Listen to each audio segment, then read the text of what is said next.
દાહોદ શહેરના હનુમાન બજાર ખાતે આવેલ શ્રી રણછોડરાયના મંદિરેથી ભગવાન શ્રી જગન્નાથજીની 18મી રથયાત્રા ધામધૂમથી નીકળી છે। વહેલી સવારે જિલ્લાના સાંસદ જસવંતસિંહ ભાભોરે પહિંદ વિધિ કરી રથ ખેંચીને યાત્રાનો આરંભ કર્યો છે।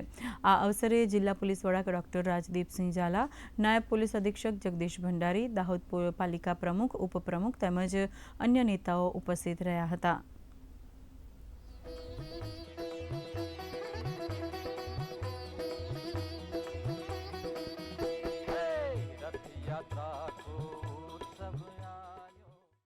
સૌ જગન્નાથના ભક્તોનું ખૂબ ખૂબ અભિવાદન છે।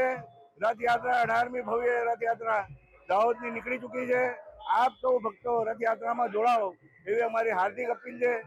તેની સાથે એ સહકાર આપો અને ગંદકી ના થાય એનું વિશેષ ધ્યાન રાખો, જેથી પવિત્ર જગન્નાથજીની રથયાત્રા પવિત્ર સ્થળો પરથી પસાર થાય। આપ સૌને ફરી એકવાર જય જગન્નાથ।